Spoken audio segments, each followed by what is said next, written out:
밑한 여울의 모습을 하고 더 이쁜 모습을 하고 빈자리를 가득 채워주신 여러분들을 예수님의 이름으로 사랑하고 축복하고 환영합니다. 예. 오늘 우리가 이 말씀을 보면서 우리는 한없이 많은 염려와 걱정을 하고 살아갈 때가 있습니다. 오늘 우리가 이 말씀을 보면서 무엇을 먹을까, 무엇을 입을까, 어떻게 살아야 할까, 어떻게 성공할까, 어떻게 하면 더 많은 것 얻을까, 이렇게 삶의 목적이 세상을 향할 때가 많이 있습니다. 세상은 끊임없이 우리의 관심을 세상에 그 모든 것에 묶어두려고 할 때가 많이 있죠. 그러나 예수님께서는 산상수훈에서 전혀 다른 삶의 방향을 말씀하고 계십니다. 너희는 먼저 그의 나라와 그의 의를 구하라, 이렇게 말씀하고 계십니다. 이 말씀은 단순한 겉면이 아니라 하나님 예수님께서 제자들에게 주신 삶의 우선순위라는 것을 우리는 알 수 있습니다. 우리 그리스도인의 인생의 목적, 오늘 말씀을 통해서 하나님께서 우리에게 원하시는 삶의 목적을 함께 살펴보는 귀한 시간 되시기를 당부드리겠습니다. 그래서 우리 첫 번째는 우리의 삶의 목적은 하나님의 영광이라고 이야기할 수 있겠죠. 사람들은 인생의 목적을 다양하게 말을 합니다. 돈을 버는 것, 좋은 직장을 얻는 것, 또 행복하게 사는 것, 건강하게 오래 사는 것, 이 모든 것이 사실적으로 우리에게 물론 다 필요하죠. 필요 없는 것은 없죠. 하지만 인생이 최종 목적이 무엇인가를 우리가 알고 그 목적지를 향해 나간다면은 하나님께서 왜 이 성경에 기록된 말씀이 하나님은 인간을 창조하셨는가를 분명하게 말씀해 주신 것을 알 수가 있죠. 무릇 내 이름으로 일컫는 자 곧 내가 내 영광을 위하여 창조한 자를 오게 하라. 이사야 43장 7절 말씀에 기록된 말씀입니다. 내 이름으로 일컫는 자, 그죠? 내 이름으로 불려지는 자, 모든 자, 곧 내가 내 영광을 위하여 창조한 자를 오게 하라. 그를 내가 지었고 그를 내가 만들었느니라. 하나님이 우리를 만드셨어요. 하나님은 하나님의 영광을 위해서 우리를 어떻게 했다 그랬어요? 창조하셨다고 말씀하시는 거예요. 만드셨다고 얘기하시는 거예요. 죄는 우리의 삶의 방향을 바꿔놓으려고 하고 있습니다. 그래서 하나님의 중심에서 자기 중심으로 가려고 하고 있어요. 오늘 하나님은 뭐라 그랬어요? 창조한 자를 오게 하라. 그를 내가 지었고 그를 내가 만들었는데 내 영광을 위하여 만들으셨다 그랬어요. 근데 사람이 자꾸만 하나님의 중심, 하나님의 영광이 아니라 자기 중심, 자기 영광을 위해서 나갈 때가 많이 있다는 것이죠. 이 모습을 보면서 우리가 예수님께서 십자가에 못 박히시고 우리를 구원하신 이유가 뭔가? 단지 천국에 하시기 위함이 아니라 잃어버린 하나님의 형상을 회복하고 다시 하나님을 영화롭게 하는 삶을 살게 하시기 위함이라는 것이 그리스도인의 삶의 목적이라는 것이죠. 우리가 그래요. 내가 무엇을 원하는가 이렇게 물어봤을 때 참 우리가 그 질문에 대해서 힘들 때가 있어요. 어떤 목사님이 개척교회를 시작하는데 모르는 사람이 왔어요. 모르는 사람이 왔는데 감사헌금을 하고 왔는데 100만 원 이렇게 써놓은 거예요. 근데 개척교회가 어려울까요? 안 어려울까요? 어려워요. 개척교회는 제가 뭐라 그랬어요? 인도 코끼리도 눈물 흘리게 한다 그랬잖아요. 예. 근데 여러분 보세요. 100만 원이니까 이 목사님이 깜짝 놀란 거예요. 그래가지고 두근두근 거려요, 안 두근거려요? 두근두근 거려요. 근데 봉투를 열어보니까 100만 원이 아니에요? 100만 원이 아니에요. 이름이 100만 원이었어요. 성이 100이고 이름이 10,000원이었어요. 아, 참. 이 목사님이 시험이 들었을까요? 안 들었을까요? 예? 안 들었어요. 그래도 목사님이 이 또 진정하시고 이름이 100만 원이셨구나. 근데 여러분 삶이 우리가 어렵고 힘들 때는 정말 그게 부요할 때는 100만 원이 별거 아니라고 느껴질 때가 있어요. 근데 정말 어려울 때는요. 단돈 10만 원도 귀해요, 안 귀해요? 귀할 때가 있어요. 그러니까 우리가 사실 하나님의 말씀을 보면서 물질을 안 쫓는다 그래도 우리의 삶은 물질을 쫓을 수밖에 없는 삶이에요, 사실적으로. 그러니까 이것이 안 필요한 건 아니지만 그래요. 내가 무엇을 원하는가 보다 하나님께서 무엇을 기뻐하시는가를 먼저 물어본다면 우리가 그런 어려운 과정 가운데서도 능히 이겨낼 수 있다는 사실입니다. 여러분 그렇잖아요. 이 목사님이 시아 시아님 미안해 시원한 물 한 잔만 갖다 주세요. 예. 예. 이 목사님이 사실적으로 그렇잖아요. 아니 너무 어려우니까 100만 원이라는 이름을 생각 안 하고 봉투에 뭐만 생각한 거예요. 그냥 글씨만 생각한 거예요. 그냥 돈만 생각하게 되는 거예요. 어려우니까. 근데 안 어려워 보셨 여러분들은 안 어려워 보셨으니까는 모르겠는데 나는 어려워 봤거든요. 번데기 앞에서 주름 잡는다 그죠? 근데 어려움의 처음은요. 정말 단돈 얼마가 얼마나 귀한 걸 알게 돼요. 예? 그러니 이 목사님이 얼마나 마음이 흔들렸겠어요. 그런데 하나님이 무엇을 원하시는가를 생각할 때는 아, 맞아. 이게 시험이 아니라 그래 이것도 감사한 거야. 이것도 기쁜 거야. 근데 하나님은 어떻게 역사하실까요? 하나님은 그 100만 원보다 더 크게 역사하신 거예요. 그 다음 주에는 1000만 원이 왔어요. 이름이 성이 천시고 이름이 만원이에요. 1000만 원이 왔어요. 여러분 생각을 전환시키면은 보세요. 100만 원 손님이 100만 원 성도가 오셨고 1000만 원 성도가 오셨어요. 그러면은 나중에 여러분 생각을 해보세요. 그 교회가 어떻게 되겠어요? 그거보다 하나님은 최하 몇 배? 30배 이상을 주신다는 믿음을 가지면 된다는 거예요. 그러니까 땡큐.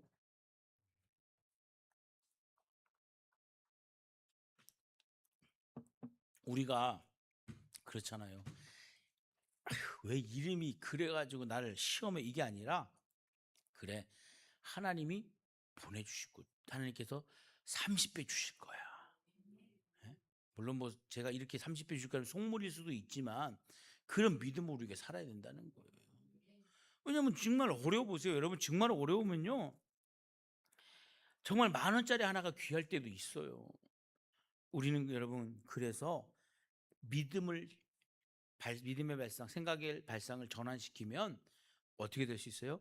먼저 그의 나라를 구하는 삶을 살아갈 수 있다는 거예요. 예수님은 말씀하십니다. 먼저 그의 나라와 그의 의를 구하라. 그의 나라를 구하라. 여러분 이 말씀을 한번 생각을 해보세요. 나라라는 것은 바실레리아, 그죠? 우리가 많이 들었을 겁니다. 바실레이아라고 많이 들었는데 이건 장소를 뜻하는 것이 아니라 하나님의 통치와 하나님의 다스림을 이야기하시는 거예요. 근데 하나님이 통치하시고 하나님이 다스리시는데 하나님은 전지전능하신 하나님이에요. 무소부지하신 하나님이에요. 그런데 여러분 보세요. 한국 교회의 개척 교회가 적어요, 많아요? 많아요. 한국 교회 미자리 교회라 그러면 좀 그렇지만 한국 교회에 정말로 목사님들이 사례비 못 받고 전도사님들이 사례비 못 받고 하는 교회들이 50%가 돼요. 50%가 넘으면 넘었지 덜 되진 않아요. 근데 그분들이 다 먹고 살아요, 못 살아요? 먹고 살아요. 그게 기적이에요, 아니에요? 기적이에요. 하나님이 통치하시기 때문에 가능한 거예요. 하나님이 통치하지 않으시면 어떻게 살 수 있어요? 여러분 전도사님들, 목사님들이 미자립 교회에 있는데 우리는 미자립이라 그러니까 뭐 어떤 교회 어떤 또 거기는 발전 가능 뭐 교회 이렇게 얘기하기도 한다 그러는데, 그 교회를 이렇게 한번 생각을 해보세요. 그 전사님들 목사님들이 통장을 찍어 보면은요, 한 5년 정도만 있으면은 돈 금전 출납이 왔다 갔다 하는 게 얼마 정도 될까요? 억이 넘어요. 억이 넘어. 아, 정말 기적이에요. 미자리 교회인데. 근데 어떻게 다 썼어요? 하나님은요, 하나님의 통치와 다스림 가운데 있어서 하나님이 통치하시기 때문에 수많은 교회들이 아직까지도 그리고 자리를 지키고 있다는 거예요. 여러분, 우리가 큰 교회만 보면은요, 비판할 것도 많고, 큰 교회만 보면요, 헐뜯을 것도 많아요. 근데 여러분, 큰 교회 비판하고 헐뜯을 게 아니에요. 왜? 큰 교회가 있기 때문에 작은 교회도 있는 거잖아요. 그 여러분, 작은 교회가 여러분 그래도 큰 교회 덕분에 또 어떻게 해요? 도움을 받는 거예요. 지원을 받는 거예요. 그게 감사한 거죠. 그러니까 우린 여러분, 생각을 우리가 발상의 전환을 필요하다는 거예요. 하나님의 나라를 먼저 구한다는 게 쉽진 않아요. 어떻게 하나님 나라를 구하는 게 쉽겠어요? 그러나 하나님의 통치, 내 삶의 왕이 내가 아니라 하나님이 되는 것은 당연하다고 생각하면은 우리는 정말로 내가 자유롭고 평안하게 살아갈 수 있다는 사실입니다. 근데 여러분, 돈의 얽매 보세요.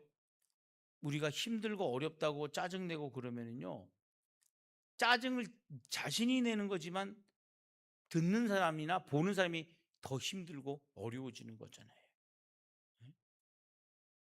그렇잖아요. 오늘 여러분, 우리 이렇게 빈자리가 꽉 채워졌는데, 아유, 그냥 내가 화가 나가지고, 아유, 예배도 안 오고 말이야. 예배도 이렇게 꽉 채우면 어떡하라는 얘기야, 막. 그래, 막 짜증내면 여기 안 온 사람이 듣는 거예요? 온 사람이 듣는 거예요? 온 사람이 듣는 거예요. 그럼 온 사람은 뭔 죄야? 그죠? 그러니까 여러분, 우리가 정말 하나님은요, 보이는 것으로 역사하신 하나님이 아니라는 거예요. 보이지 않는 것으로 역사하신 하나님이라는 것이죠. 그래서 하나님은 하나님의 의를 구하라고 먼저 말씀하시고 계시는 거예요. 삶은 내 마음대로 살아가는 것이 아니라 내 직장, 내 가정, 내 사업, 내 학교도 하나님의 뜻을 먼저 구하는 것이 하나님의 기쁨이라는 것이죠. 예수님은 이렇게 기도하라고 가르쳐 주셨어요. 우리가 너무나 잘 알고 있는 마태복음 6장 10절 말씀에 보면은, 나라가 임하오시며 뜻이 하늘에서 이루어진 것 같이 땅에서도 이루어지나이다. 이게 여러분, 우리가 뭐예요? 주기도문이에요. 주기도문. 예?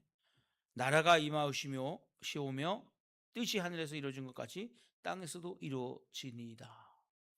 하나님이 통치하시니까 하나님의 나라를 구하는 사람은 하나님의 뜻이 이루어지는 것을 자신의 기쁨으로 살기 때문에 우리 가정이나 교회나 학교나 직장이나 모든 이 사회에서 하나님의 통치 가운데 우리는 어떻게 살아가요? 하나님의 보호하심과 도우심과 인도하심으로 살아갈 수 있다는 사실입니다. 그러니 여러분, 우리가 얼마나 감사합니까? 그의 의를 구하는 삶은 예수님의 하나님의 나라, 예수님이 우리를 위해서 십자가에 보신다 그래요. 항상 중심을 보시는 거예요.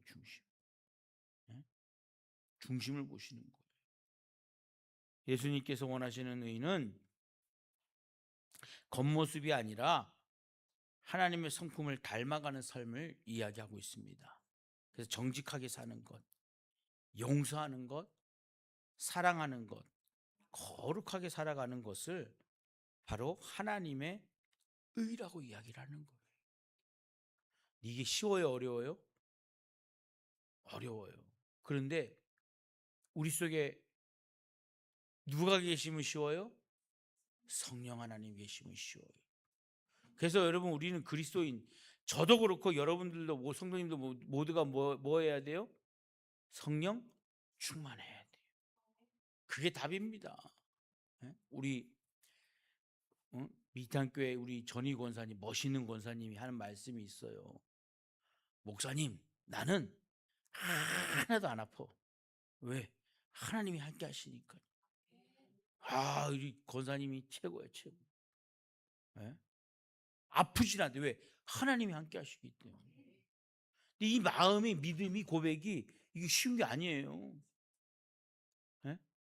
그게 바로 하나님을 진정으로 의지하는 삶이라는 거예요. 그래서 사도 바울이 이렇게 권면하는 겁니다. 로마서 12장 2절 말씀에 보면은 너희는 이 세대를 본받지 말고 오직 마음을 새롭게 함으로 변화를 받아 하나님의 선하시고 기뻐하시고 온전하신 뜻이 무엇인지 분별하도록 하라. 여러분, 이 말씀 우리가 얼마나 많이 듣습니까? 이 세대를 본받지 말라는 거예요.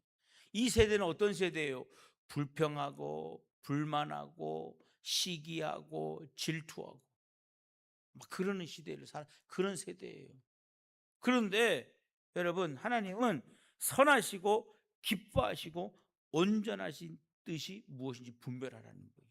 그래서 오늘 여기서 보면은 하나님의 선하심, 하나님의 기뻐하심, 하나님의 온전하심. 세상은 성공을 말하지만 하나님은 거룩함을 말씀하십니다. 세상은 경쟁을 말하지만 하나님은 사랑을 말씀하십니다. 세상은 높아지라고 말하지만 예수님은 섬기라고 말씀하십니다. 우리의 삶이 하나님의 의를 나타내는 삶이 되시기를 예수님의 이름으로 간절히 당부드리겠습니다. 그리고 하나님은 우리의 필요를 책임지신다는 거예요. 제가 아까도 말씀드렸지만 한국 교회 여러분 미자리 교회가 50%가 넘어요. 그런데 그 50%가 어떻게 먹고 사냐는 거예요. 예전에 제가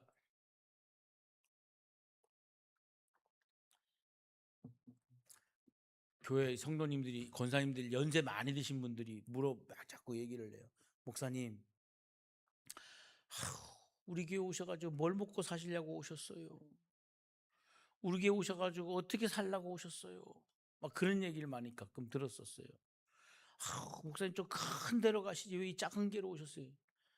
작은 데 안 오면 다 큰 데로 가면 누가 작은 데 와요? 예? 근데 여러분 보세요. 하나님이 필요를 채우셔야 안 채워주셔요? 채우셔요. 여러분 높은 것만 보면은요 끝이 없어요. 끝이 없어요. 큰 교회 목사님이 끝이 없어요. 예전에 어떤 목사님, 선배 목사님이 이야기하시는데 성도가 1000명이 1000명. 1000명 성도가 되니까 잠도 못 자겠대요. 너무 힘들대요. 왜 이렇게 힘든지 모르겠대요.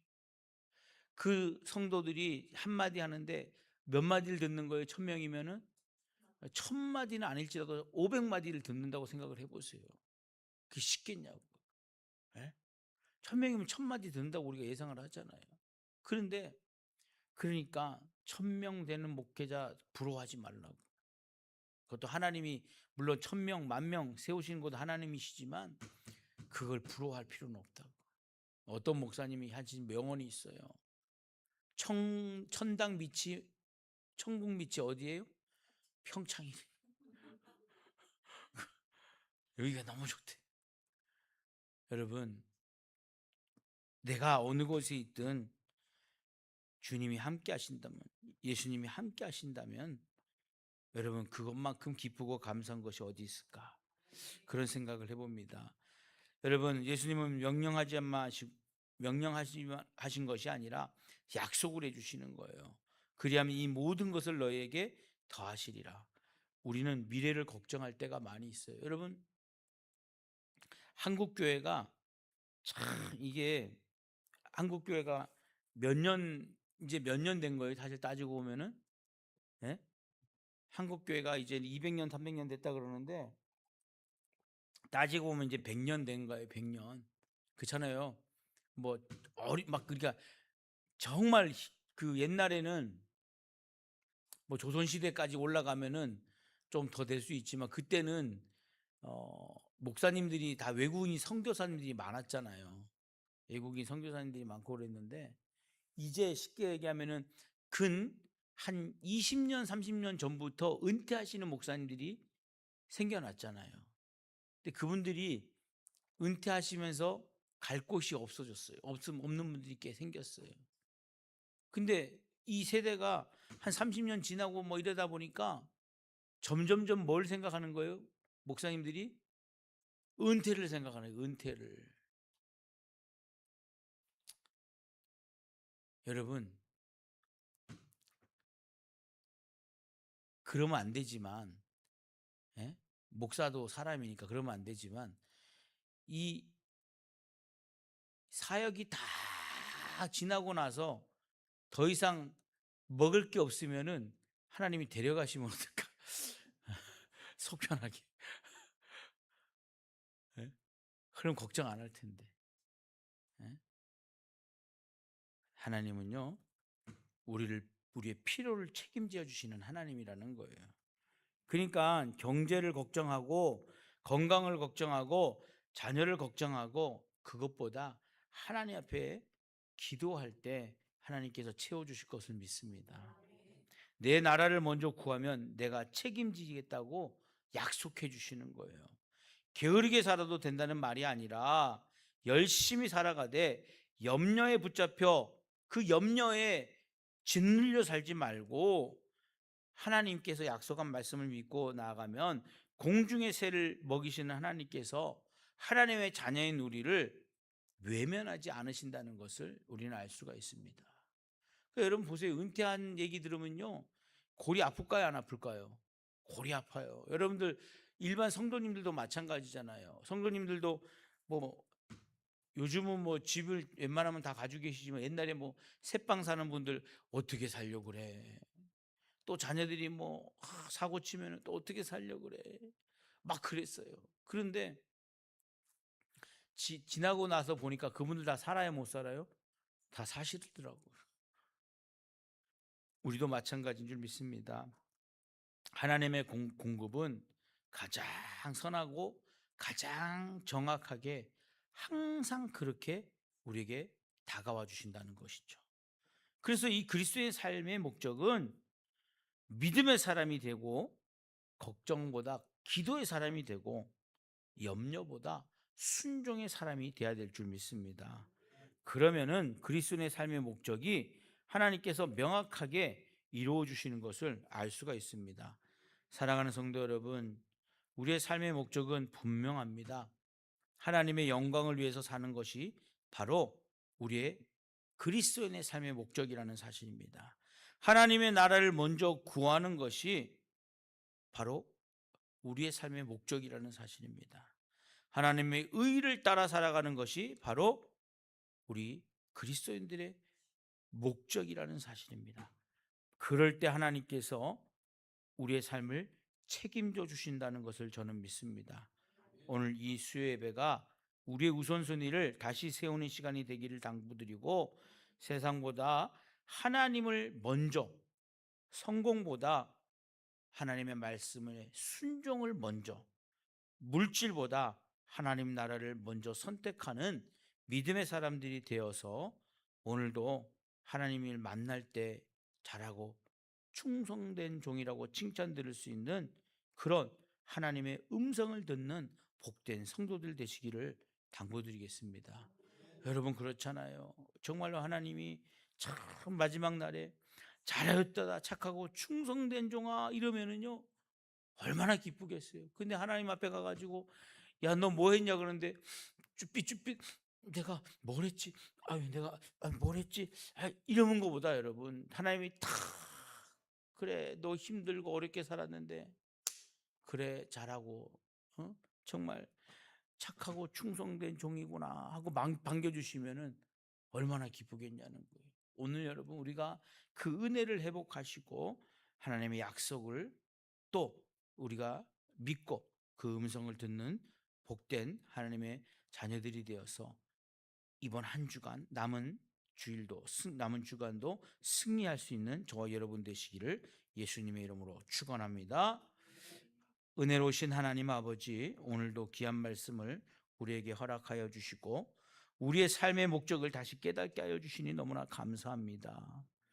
그동안 세상의 염려와 욕심 때문에 하나님보다 다른 것을 먼저 구했던 우리의 모습을 용서하여 주시옵소서.